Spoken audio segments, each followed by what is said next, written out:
Good morning, everybody. Thank you for joining us today on this Wednesday morning for the first of 5 sessions all around our new Welsh Significance Programme.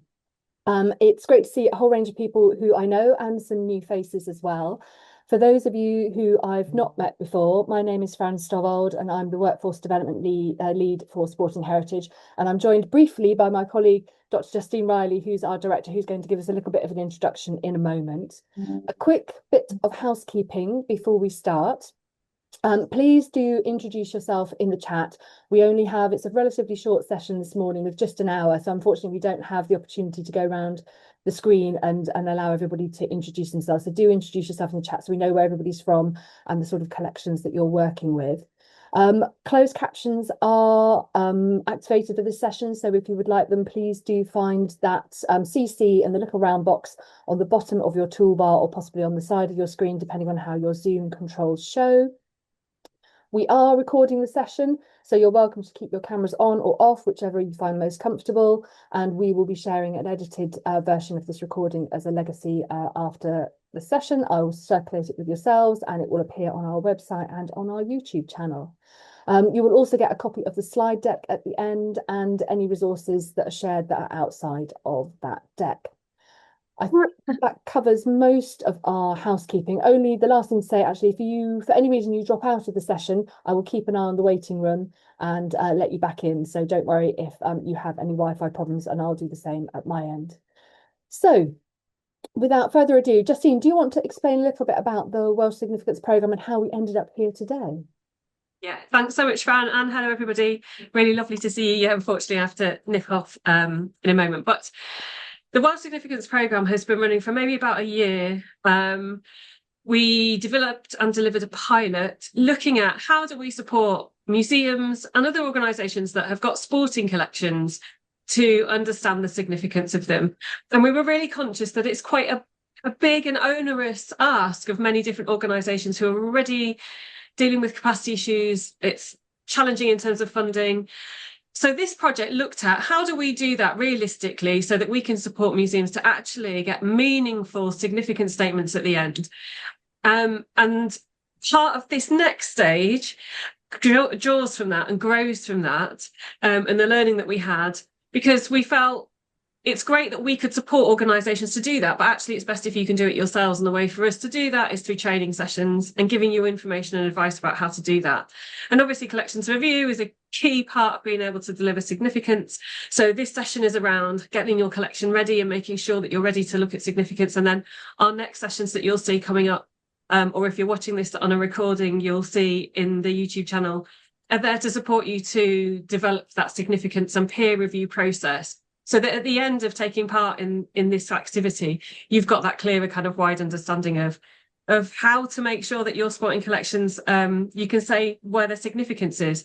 And for us as an organisation, that's so important to be able to demonstrate why sport and sporting collections specifically, whether that be tangible or intangible heritage, are so valuable to our societies and communities. So it's brilliant that you're here and that that's something that you're thinking about doing with your collections. And if you do go through the processes, please let us know how that's gone, the things that have worked for you, and also what that's shown you about your collections, because the more that we know about, the more we can shout about these brilliant collections.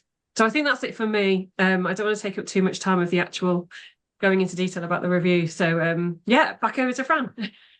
Lovely, thanks, Justine. So as Justine said, this is sort of getting yourself ready for that significance assessment, which, as they will cover in those the next 4 sessions. So this is really making sure that you've got all your ducks in a line and all those other sort of phrases to make sure that when you start the significance process and that sort of assessment framework, there's nothing's going to slow you down, because there's nothing more frustrating than starting on a journey and then realizing actually there was a bit more prep work that you needed to do.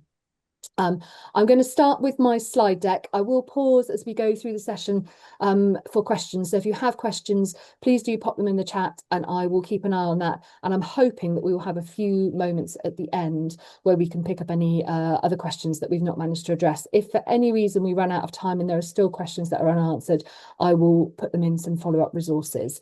So just bear with me while I share my slide deck once more. So the aims of today's session. By the end of today, I'm hoping that we will have gone through and understood the principles behind a collections review. We'll understand how to plan and undertake a collections review. And we'll understand how the collections review process can then support your significance work, which is what we're all leading towards. So starting right at the beginning, what is a collections review? And I should say that a lot of the resources that I've pulled on today have come out of the work of Heather Lomas, who is a very experienced collection consultant. And we were fortunate to have Heather come to one of our network meetings last year. And I've put, when you get the slide deck through, that's a hyperlink to the recording from that network meeting where Heather talked more generally around collections review, but this was her way of describing what a collections review is. And I won't read it off the screen because you're all capable of doing that. But it's sort of summing up that we are caring and preserving and managing our collections in the best way that we can. It's the way that if you've been through the collections review process, you're able to stand there absolutely hand on heart and say to your funder, your governing body, your line manager, that your collection is as lean and as honed as it can be. It's as relevant to your communities, your audiences, to your organisational needs, and that it's worth investing resources and capacity into. So before you start on a collections review, there are a few things you need to have in place before you get going. You need to think about what information you have at your fingertips for your collection. You need to be at least have a list, and ideally, depending if you're working alongside the with the Spectrum standards, the UK management collection management standards, you need to be at inventory level, which is essentially a list with each item numbered. You can do it from just a list as long as your list allows you to distinguish one item from another. So if you've got items that are similar or are multiples of the same item, so if you've got multiple, for example, balls or pieces of kit that are all from the same sort of edition and release, as long as your descriptions on your list or in your inventory allow you to distinguish one from the other, you'll be in a position to start collections review. But ideally, if you can work towards that inventory level at in Spectrum 5.1, that would be the ideal starting point. The other collection related thing you need to consider is, can you actually access your collection? It's all well and good having a list, but there will be times within the collections review, and we would always recommend wherever you can, you need to be able to look at your objects because you can't capture everything in the description. You would have descriptions that are as long as a book for each of your items, for all the information you might know about them. And also revisiting your collection and looking at them with a fresh perspective and fresh eyes, particularly if you're able to do it with a colleague or somebody else who has additional information about those items, will spark new ideas. And the being able to actually hold the item is very important. So if your collection is in store or is in somebody's garage or is tucked under somebody's bed, you need to maybe think about how you can make your collection accessible. If you're already set up in a lovely store with a table where you can get the collection out and working on, that's an ideal point in which to start on. The other thing you need to consider is your organisation in a position to be able to undertake this sort of work? Even if you do it in small chunks, it will take up a reasonable amount of time, and you need to be able to do that without being interrupted, ideally. It's a sort of process that it's best not to be starting and stopping. You need to have a little bit of momentum behind you so that you can keep your sort of thoughts and threads and decision making consistent as you go through. I know that not everybody is in a position where you have large staff teams or large volunteer teams, but just being realistic about the staff and volunteers you may have at your disposal and how that will impact on how you deliver your collections review. Are you under any sort of time pressure? You need to, as I say, carve out a little bit of time so that you are not going to be too stop-start with the process, whether that's a morning a week, a couple of mornings a week, a day a week, so that you've got regular time where you can work on the collection review, or you could block out a whole couple of weeks to do the collections review and do it in one run. But we do appreciate that that's not always possible alongside other competing work priorities. And then resources. We've already talked about having a collection that's accessible and that you can get key items out, or as many items as you can, so that you can look at them as you're reviewing them. But do you have, boxes if you need to decant? If you've got a box that's full of many items, you may want to decant them so that they're safely stored. So you can look at half and half. Have you got enough space? Have you got enough laptops if there's going to be more than one of you working on this sort of review? So it's all those sort of sensible project management things to think about to have in place before you start. Now, a colleague of mine used this image in a presentation recently, and it really made me smile because I'm sure it's something quite familiar to lots of people who've worked with museums or with collections generally. I wanted to talk about sort of the benefits and barriers to starting a collections review and just thinking about how we can mitigate against some of them.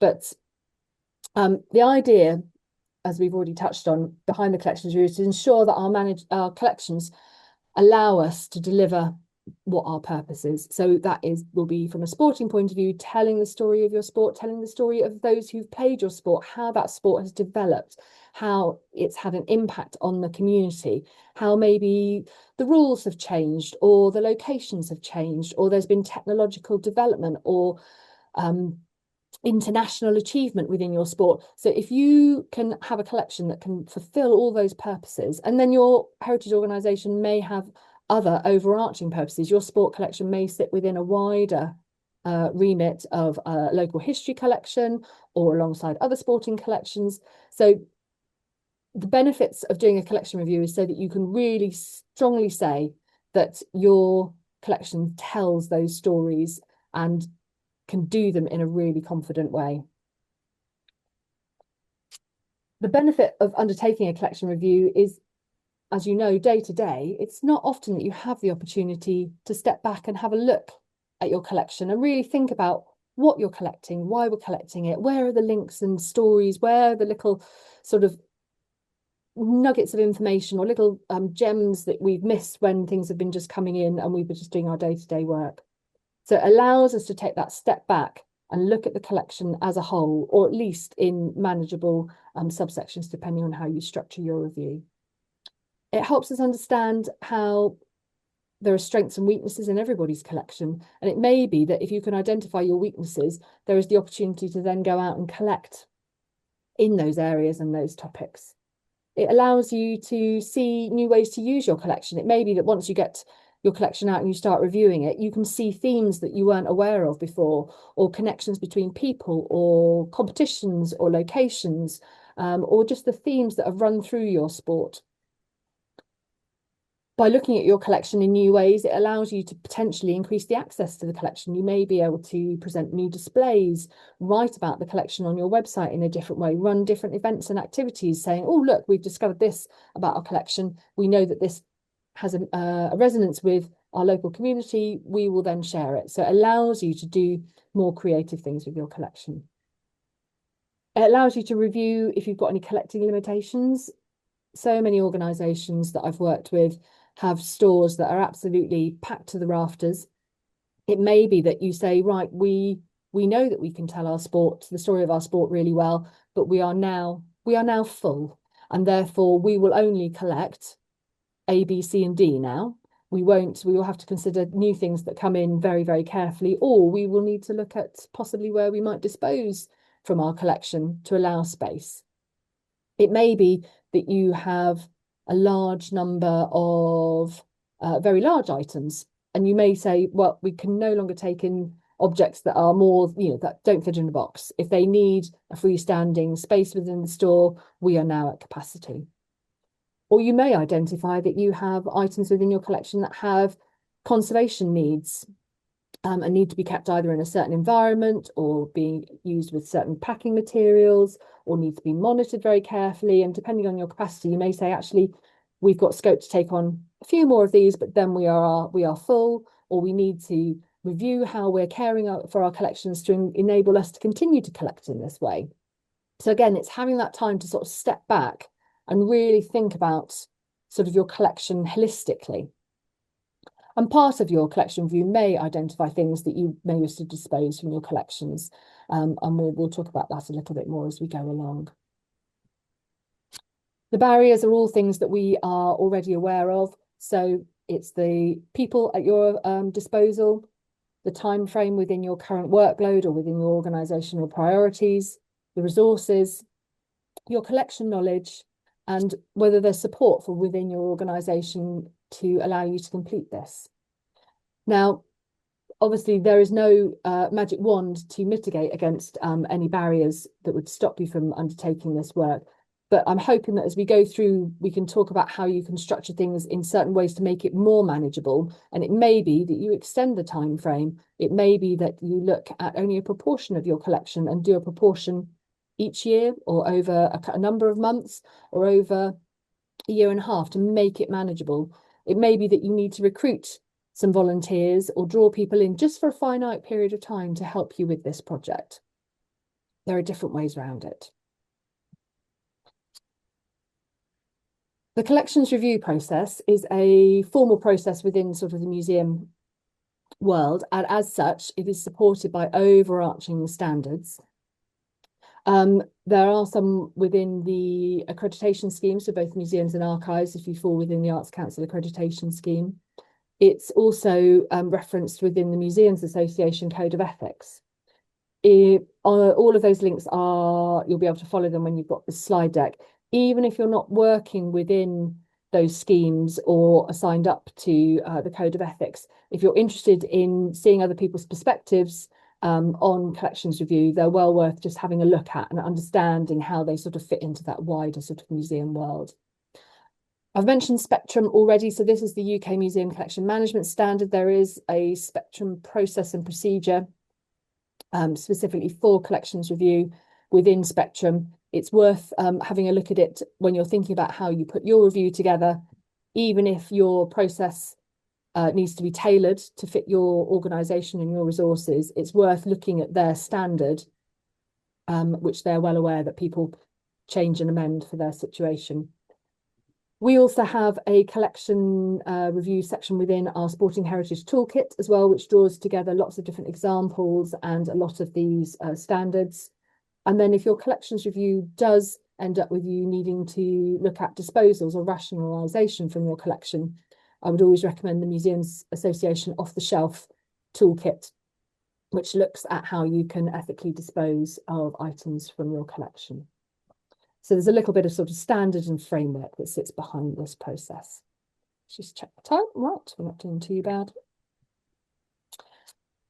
Excuse me.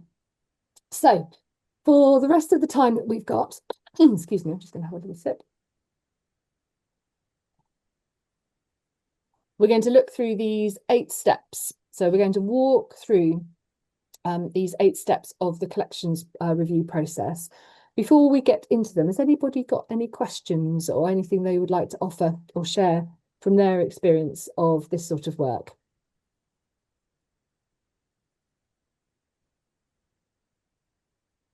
Just checking faces and hands, but everybody's quite quiet. So I will carry on and I will pause as we go through just in case people have got questions, so that there's opportunity. As I say, we should get an opportunity at the end as well. So we're going to start with looking at setting your objectives. Now, for the purpose of today's session, we are using the collections review process to prepare you for the significance assessment. You can use collection review for other activity as well, some of which we've touched on already, and then there's a list here on this slide. You can, and depending on your resources, I'm always a big fan of doing something well, but doing it once. So you can use it, the collection review, to prepare for significance. But if you can wrap up something else that will be useful for your organisation, which means you don't have to get your collection out and look at it all over again in 6 months or a year's time, it's worth thinking at the beginning how you can make the most use out of this piece of work.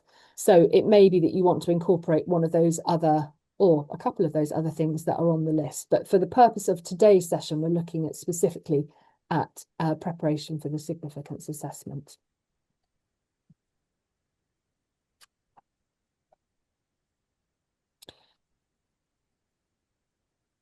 So defining the scope of your review, you will need, as I say, depending on the variables at your disposal, so that's your staff, the time you have available, and also the size of your collection or sub-collection, you will need to think about how you structure your collection review. We would always recommend that once you've got your matrices and review sheets in place, which we will come on to in a moment, that you test and pilot them with a small sample of objects first and then review them. Because it's one thing to plan stuff sat at your desk in front of your laptop or even with a colleague. It's another thing to then actually implement those and suddenly realize, oh, actually, we need to tweak that slightly, or that doesn't quite work, or that's almost the question that we need to answer, but we need to add something to it. So test it with a sample number of objects. Depending on the size of your collection, you will need to decide what that sample is that's the most meaningful. You may want to try everything within a particular subset within your collection. You might want to pick things from across your collection so that you know your collections review works across, for example, kit or equipment or stuff from archives or oral histories or film or your library collection. Depending on the scope of your collection, it's worth testing out some of the questions that you're going to ask.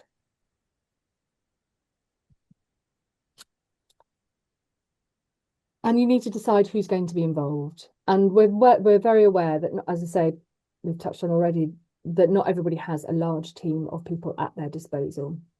It is possible to do a collections review with just one person. I would recommend, if you can, working alongside a colleague, even if they don't work alongside you all the time, because there will always be opportunities where you want to bounce questions off each other. Even if you're working in parallel and working on objects so that you get through the collection review at a good pace, you may want to say, oh, what do you think of this? There will always be occasions where you look at objects and you both agree. There'll always be occasions where you look at things and it makes you scratch your head a little bit. Or when you bring in somebody else, whether it's a colleague or somebody else within your museum, you may completely disagree on the different questions that you're asking. So it's definitely worth having that sort of critical friend who you can work alongside. But as I said, we do appreciate that not everybody has a large number of people to pull on.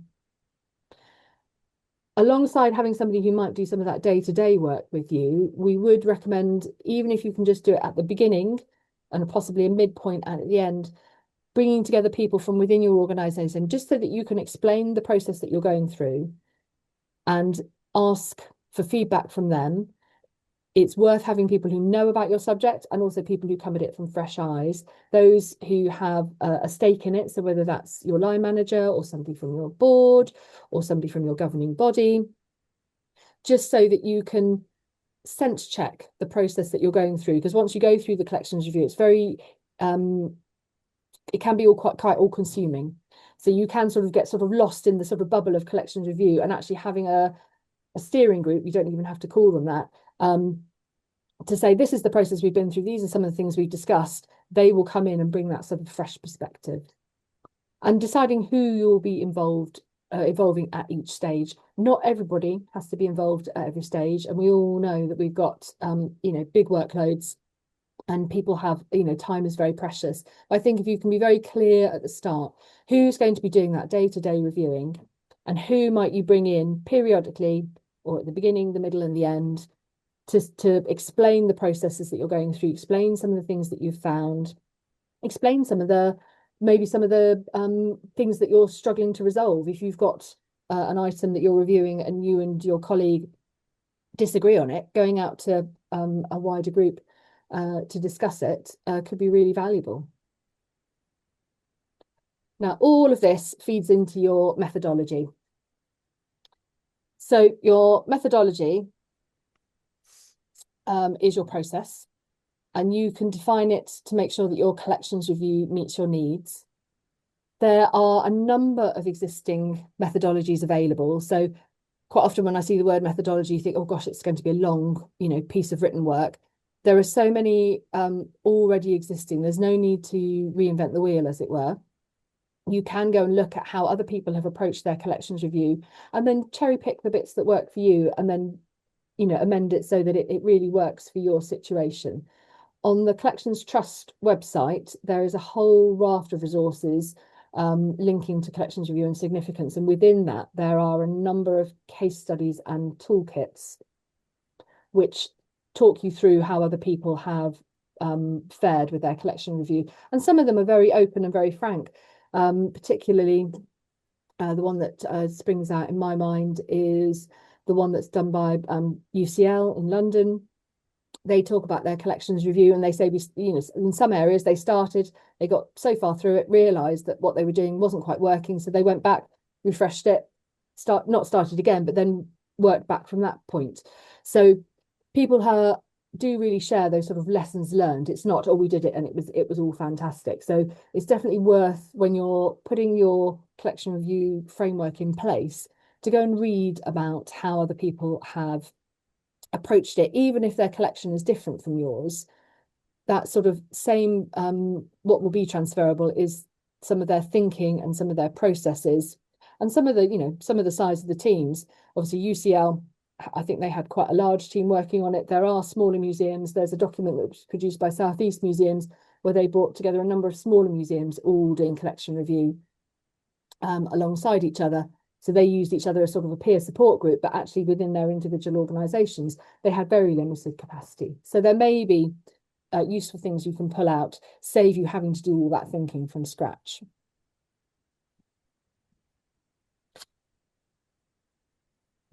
Now we're getting sort of into the meat of what your collection review will consist of.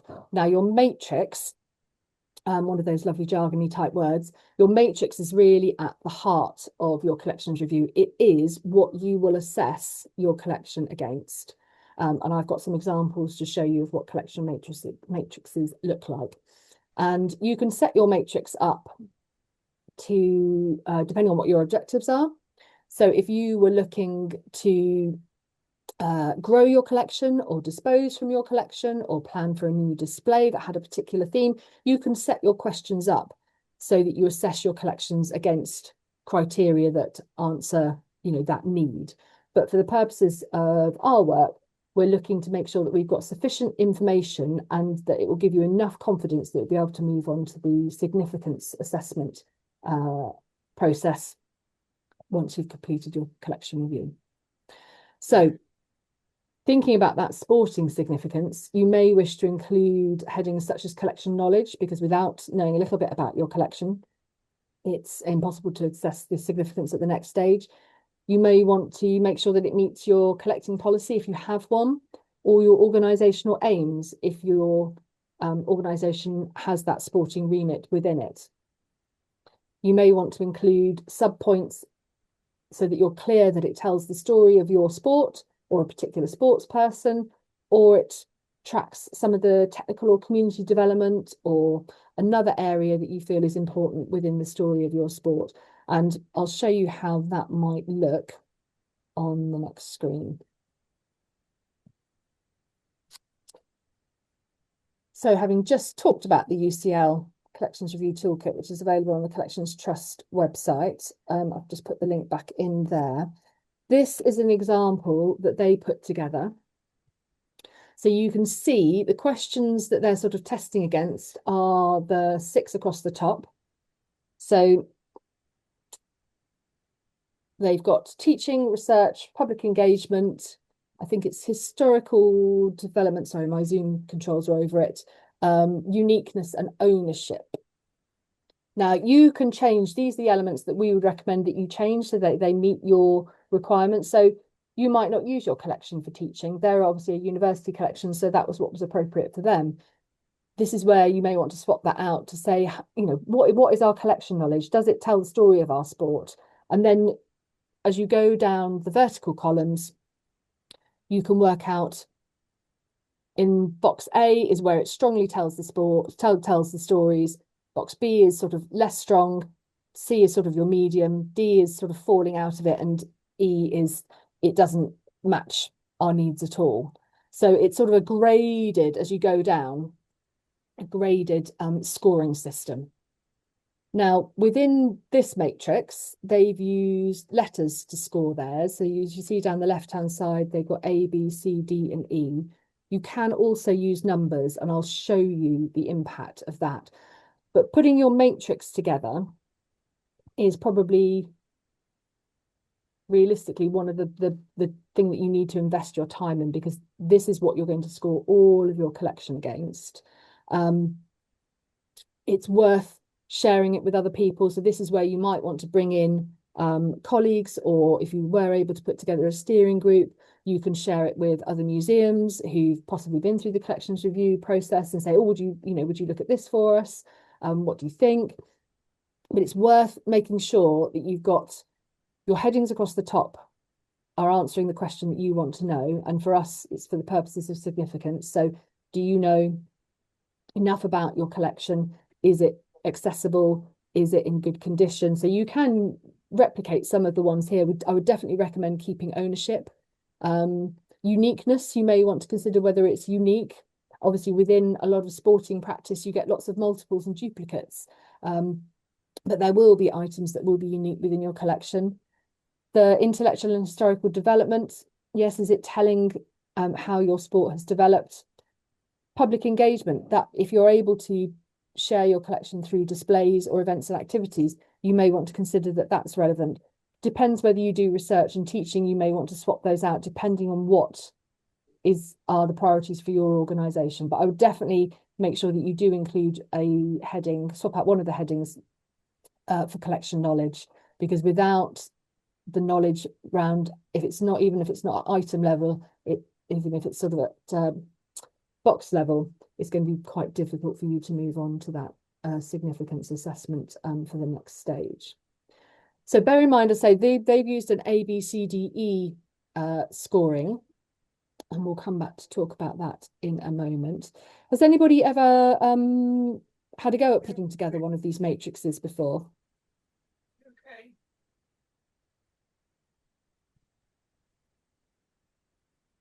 I've often looked at them, and I've tended, when I've done collection reviews, I've normally used things that have been put together by other people, but and then tailored them. I've never put one together from scratch, but they're quite interesting documents to put together. And this is when this is why it's important to do that pilot that we talked about earlier in the session, and just pilot it, because you think you may have got all your questions right, or you may want to move. Once you start the review, you may start assessing items and come across items, and you might say that actually they've scored B across some of them, but actually we think that's probably more a C. So then you shift your sort of where you put your statements. So definitely worth testing it once you've put this matrix together. So moving on.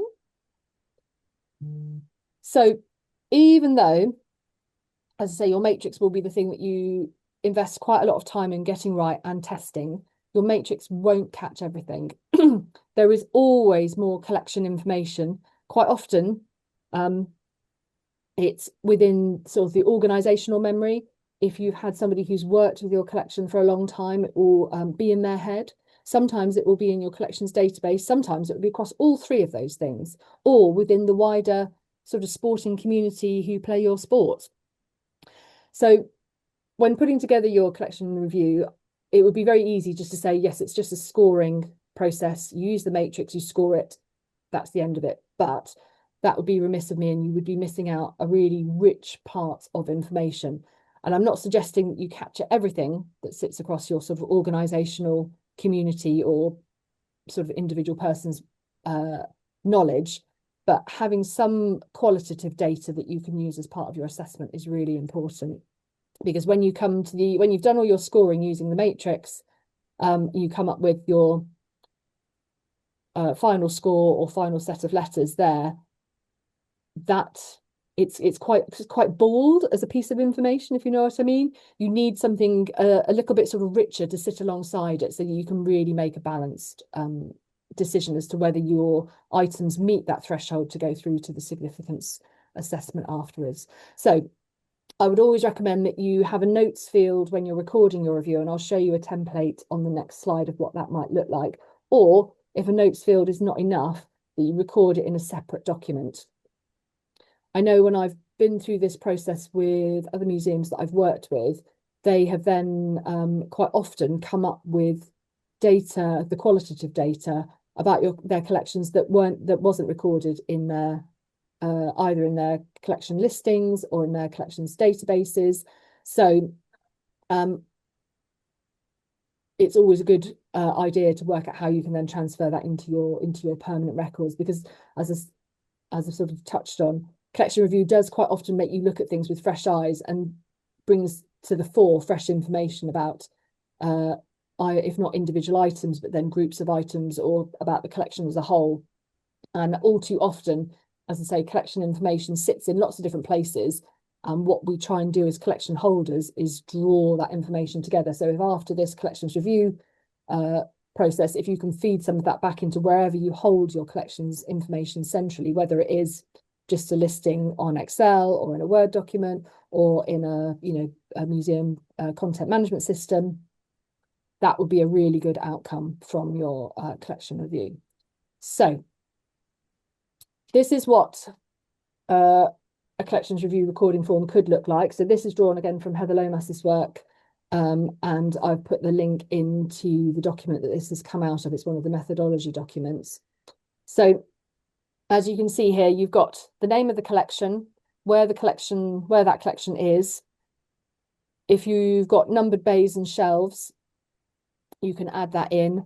If your collection is numbered, so if you've got individual accession numbers or object numbers, you can then record them, and then you can put your review unit. Now, this is one of those decisions, depending on the size of your collection, that you will need to make as to whether you're reviewing at item level. And it may be that if you've got thousands and thousands and thousands of, for example, programs or photographs, it may not be feasible, given the number of people you have at your disposal and the time frame that you have, to review everything at item level. So you may need to decide to group things into themes or time periods or items that relate to a particular part of the sport or a particular person, or geographically. You can slice your collection as in a way that is appropriate for you, but you will need to just make that decision and feed that into your methodology process, your process document at the beginning, to say that as part of this review, we have decided to review this part of the collection at individual item level, but given the number of individual photographs, documents, programs we are reviewing these at box level, or whatever the slice is that you've chosen. There is no right or wrong. There's no pressure for you to do everything at individual item level. It needs to be manageable for you. But when you're reviewing things at sort of box level or group level, you just need to make sure that everything in that group, the comments that you make about everything in that group, are applicable to each of those items. So this is a review recording form that's used that lettering system, which is what we saw on that UCL matrix. So they've actually assessed for significance within their collection review. So they've assessed for significance, public engagement potential, whether they can use it within their formal learning programme, how much use it is for research, do they know about the ownership, and they've done a bit of condition assessment. So you can see, you sort of get this sort of undulation of letters. So in that top item of farm implements, I've worked with many museums that have farm implements. If you do a lot with local history, you come across lots of agricultural tools along the way, and they obviously don't know who, or they know very little about the ownership for that. So it's scored an E. It's scored quite low, but they're obviously in good condition, and it's obviously important for their collection because it's come up as an A in the condition assessment and in the significance assessment. So they've scored it that way. The only thing to think about when you use the lettering approach is that you don't end up with a final score, because you can't add up letters, because that's it's just not possible. I don't know how else to explain it. But yeah, so you have to then look across how many A's, how many B's, how many C's, etc. you have to sort of make your final assessment. There is no one final figure. Whereas So this is another example of one of the matrices. So it's a variation, again, taken from Heather's document about collections. Her document was particularly around collections rationalisation. Here, instead of letters, they've used a numbering system. So they graded things excellent, good, average, and poor. And then within that, they have given everything a score. So within excellent, you can score between 22 and 30. Within good, you can score 15 to 20. If something's average, you can score it between 7 and 14. And if it's poor, it's between 0 and 6. And that's under their display potential heading. So there's a little bit more leeway. It can be a little bit nuanced, because even within excellent, you could be up at that sort of 29, 30, or you could be down at 22, 23, so at the lower grading. So you've got a little bit more leeway if you want to have that slightly more nuanced grading. The other thing to point out within this matrix is that they've weighted their scorings. So if you look across the top row underneath the grey headings, they've put in the maximum score for each of those columns, and not all of them, although the overall total is 100. And I wouldn't recommend making it difficult for yourself and having an overall total that's not 100, because it just makes it makes the mathematics far more complicated. But they have changed weighting, varied the weighting across their categories. You can do that, but there is nothing wrong in saying, you know, all your categories, if you're using that sort of 100 as your baseline, that, you know, you score out of 20 for each one. But if there is one area that you feel is particularly more important for your organisation, you can weight it slightly more towards that. Then they've, at the end, put their sort of scorings in the end column there, which is quite good practice, actually. So, you know, if something's coming across as an excellent object for our purposes, that's something that you would definitely take through to your significance assessment, to the next step. You may even decide to take something that's scored in the good scoring band through to your significance assessment. An average object, you may decide that you want to go and do a bit more collection research, and a poor object, you may say, actually, that doesn't fit within our collection particularly, and we'll come on to the reasons for that as we go through. So this is what your collections review recording form could look like if you were using that numerical scoring system. So again, they've got their collection name, locations, shelf numbers, the review unit. So they've done some by individual objects, they've done some by display case, they've put in their accession numbers or object numbers, the number of objects that they're reviewing as part of that, and then obviously the green columns are the headings from that scoring matrix, and then they put their scores in underneath. Now, the benefit of this system is not only can you do that extra sort of slightly more nuanced, because you've got sort of the score bandings, but you do end up with a total score. So it's sort of slightly easier to see where your objects have come out, sort of, you can sort of rank them using one numerical value at the end. So that's the total score, which is, it's much harder to do that with the lettering. But there is no right way or wrong way. You can choose whichever way suits you or you feel most comfortable with, but there are sort of pros and cons to both of them. The only downside, I would say, particularly of using the numerical system and just using that final total score, is when you look at, so for example, when you look at the row number 1, when you look at that total score of 74, you can't tell within that 74 which of the categories that item has scored highest or lowest on, because actually it's scored very well in those first 3 categories and then has scored quite low in the final categories, which if I tilt my head, so the condition assessment and the completeness, and so it's scored quite low there. So you may decide that it doesn't meet your threshold, but from the total of 74, it's not possible to look at that. So you, even if you use the numerical this numerical approach and use that total score, you always want to look at where it's scored high and low within it. Whereas if you use the lettering approach, you get that sort of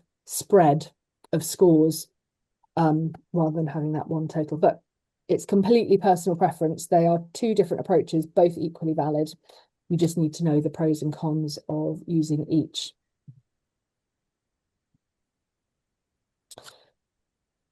So how to analyse your review. We've talked about that a little bit now, you looking at how you sort of sum up your totals. Actually, I'll just go back just really quickly. There isn't what they've not included here is a notes. Oh, yes, they have used. Yes, I take it back. There is a notes field. So you do want to consider some of the notes so that you get that balance between the qualitative and quantitative results. So going back to where we were. So as we've talked about already, set up your matrix, pilot it, pilot the way that you're going to do your scoring. You may want to try a pilot with lettering and a pilot with numbering and see what works best for your collection, how you feel that you can interpret your scoring the best.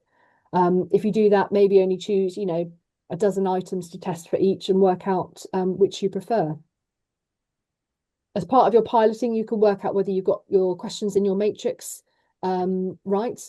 Have you got them in the right score bands? Are you asking the right questions? Do you need to amend any of those overarching themes?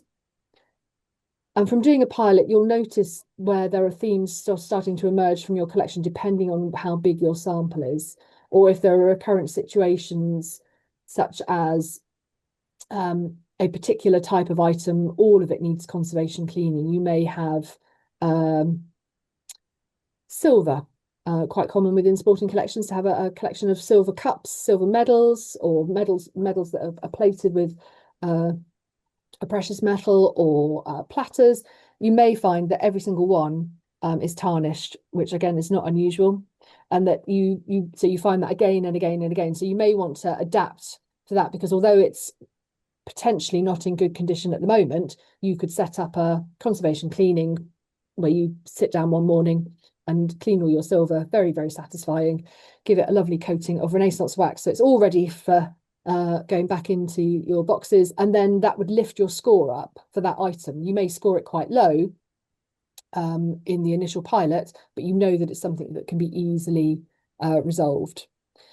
You may find that as you're going through that there's a little bit of bias, and this is where having somebody else to talk through your decision-making processes is really useful, particularly at the piloting stage, but it is useful all the way through. You may think, oh, well, actually, that wasn't a particularly important event. I think, because your interest lies somewhere else. That's just one example. I'm not saying that you would behave in that way, or that, people have particular competitions that they feel more important than others. So it's working out how you eliminate any of the bias within your reviewing process. Sometimes it's very difficult to spot it in yourself, and that's why it's good to chat to somebody else about it. After you've completed your pilot, go back and adapt your matrix if there are any adaptations that need doing, and proceed with your full review. Once you've done your full review, and I talk about the full review, and it may be that depending on the time and the people, you may do your collection in swathes. Ideally, in an ideal world, you would do it all in one go, but depending on the size and the scope of your collection, that might not be possible. It may be that you do it by collection type. So you may do all your photographs and all your programs and all your kit and equipment in separate sections. If you do take that phased approach, what I would recommend is that you, at some point, you bring it all together, because there will be themes that cut across all of those different collection types. And that's what you're wanting to pick out, I think, as part of your collection review, because that will really help you with your significance assessment. So once you've got your scores at the end, whether that's your series of letters or whether it's your final numerical score, you need to decide what your threshold might be for what goes through to significance review. You may find that, a large proportion of your collection you know lots about, or you know enough about to be able to say whether it's an important part. You can pass it straight through to significance review stage, excuse me. You may have a small proportion of your collection which you think, we know that's important, but we just don't know enough about it. Or we know it's important, but Bob the archivist is the chap who knows about that. I don't know about it. It's not recorded in our list or in our database. I need to go and have a conversation with him. Once we've got that information, then we've got enough to be able to pass that item or that group of items through to the significant stage. You may identify things in your collection, going back to that graphic I showed, that were collected by a previous curator who thought they were fantastic items. You may look back and, as part of your collection review, think they might not be original, or they might be in poor condition. You might have duplicates of them, or you might have other examples that are better, that you can then transfer the less good quality or less great condition items either into a handling collection or can be used as a prop in display. You may have duplicates that you might want to share with other organisations. I always think this is particularly pertinent if you've got programmes from matches. Obviously, they are two-sided, so you may well have your teams, one for your team, but does the team that you were playing against, do they have a copy of that programme? Not everybody does. I know that there's lots of sort of swapping that goes about around programmes, and same with photographs where two different teams are depicted. Conservation needs. So we've talked about tarnished silver, dusty china, textiles that might need a little bit of conservation or a light bit of conservation cleaning. You may need to apply for some funding if you want to undertake a little bit of light conservation cleaning, if it's sort of beyond your team's skills. There is funding for that sort of thing available if you are part of the Association of Independent Museums. They offer conservation grants, or if you're linked in with your regional museum development team, if you're within the museum structure. But there are other funds out there that will fund light conservation work, particularly if you're looking for conservation that's beyond your budget or beyond your skills. If you are looking for that sort of thing and don't know where to start, do come and talk to us at Sporting Heritage, and we will do our best to point you in the right direction. So as part of your review, there will be all sorts of actions that come out of it, in addition to you thinking whether that item is ready to go for the significance assessment or not. So I'm sorry to say that it will generate a little bit more work for you. I'd love to say you get to the collections review and it's a done deal, and you have this lovely report at the end, and then you just march on to your significance assessment. But you may have, extra little bits of research to do, light bits of conservation cleaning, items that need reboxing, items that need to move on from your collection. So there will be a whole list of tasks that need doing, and what we would recommend is that you capture it in an activity plan against those sorts of headings, and just list the items that need attention and just work through them as and when you can. I would prioritize the ones where you can resolve them quickly and move items on, or groups of items on, to your significance assessment, and also prioritize items that are at risk. So if you've got items that are badly deteriorating that you would like to save, obviously anything that's at risk, we would always recommend that you prioritize. So all the information that you have gathered at this collection review stage can be fed into your significance assessment. You will find, if you come to our next session in a fortnight's time, the significance assessment process is very similar to the collection review process. You just ask slightly different questions. So it's almost like a warm-up. So if you want, rather than sort of diving in cold to your significance assessment, you will have warmed yourself, your team, your organisation up to this way of thinking about your collection. It allows you to test some of your thinking and take that opportunity to look at where you need to do a little bit of work on your collection to make sure that it's really ready to go through for that next stage.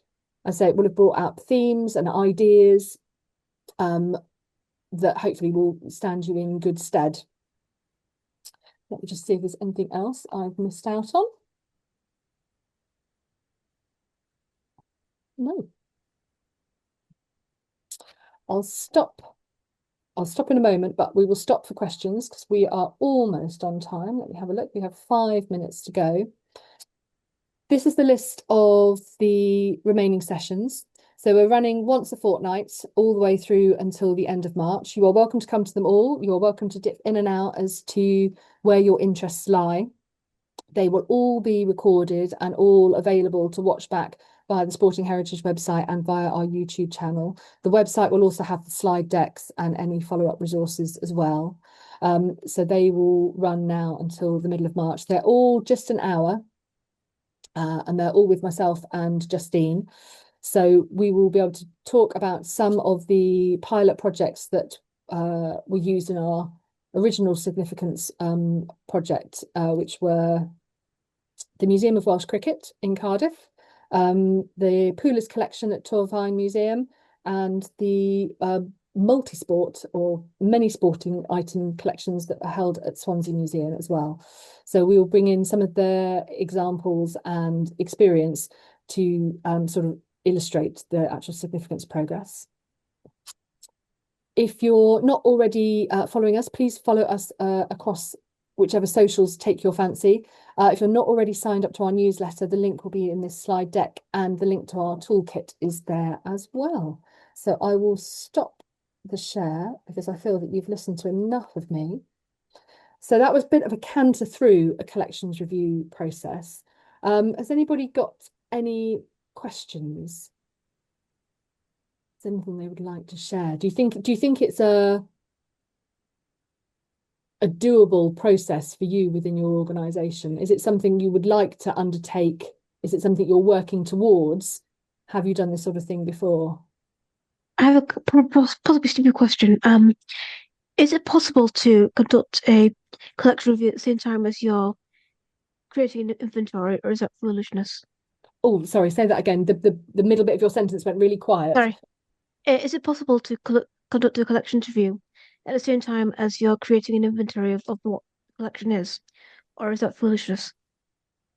I can understand the sensible use of resources, Mm.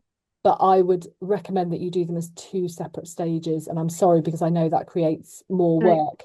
But when you're creating your inventory, if you don't already have any listing of your collection, you might open Mm. up, box one and look at the first 3 or 4 items. And yes, you can review them, but you won't be able to know how they might link to other items in your collection that might be in box 10, Very box true. Yeah. 15, box 40. So if you can do your inventory and listing fairly briefly, Mm. you can then always add to it as you're doing the collection review. So you can use your collection review process to add that extra collection information. So, but I think it's really important to start your collection review knowing what, having that overarching, even if you've got a very simple list of everything that's in your collection, because otherwise you may miss some of those links and themes That's true. that come out. So I'm sorry, No, it's okay. but no. I suspected that would be the answer, but I thought I'd check. Thank you. That's okay. Any other comments from anybody else? So does anybody think they're going to, well, without putting any pressure, and this is in no way legally binding, is anybody thinking they will embark on collection review activity?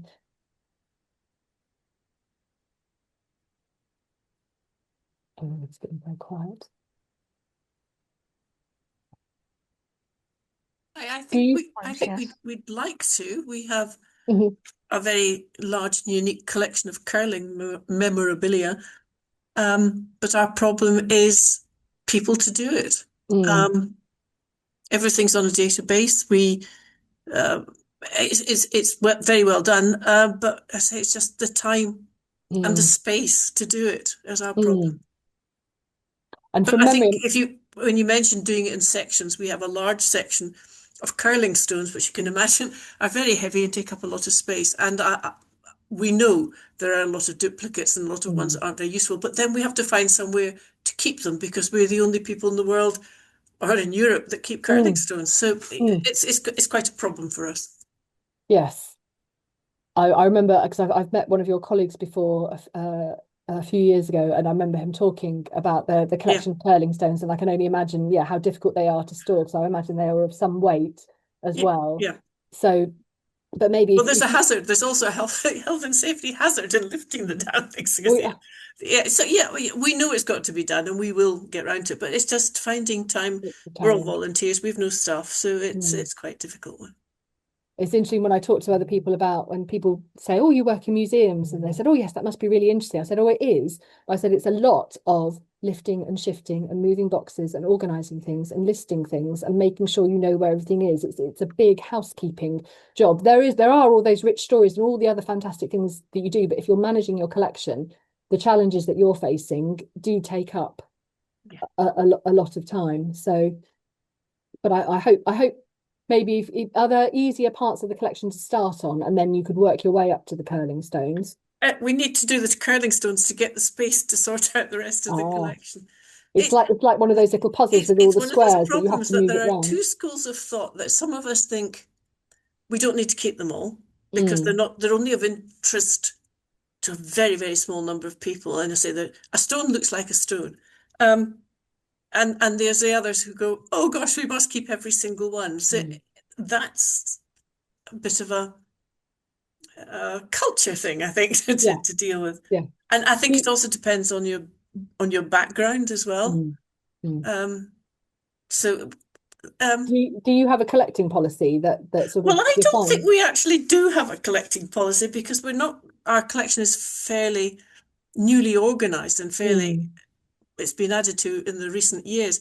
So we've never had a collections policy per se because we've just taken everything that's needed. So we are now at a stage when we need to do that as well. So that may help if you can put something in place, which, you know, I make it sound as though it's an easy thing to come up with, but if you've got differing opinions within your organization, it can be, you know, quite a tricky thing to resolve. But if you can get agreement at collection around a collection policy, then that will then aid any decisions you might want to make about. We will get there. What you can, Well, if you need any help and support, do come back to Supporting Thank Heritage. you very much. I'm hoping that if we're just in the process of applying for some additional funding at the moment, so there may be and hopefully we will run community grants again in the future. So it may be that we could, you know, you could apply for a community grant, and if you were successful, you could, you know, put it towards an activity like that.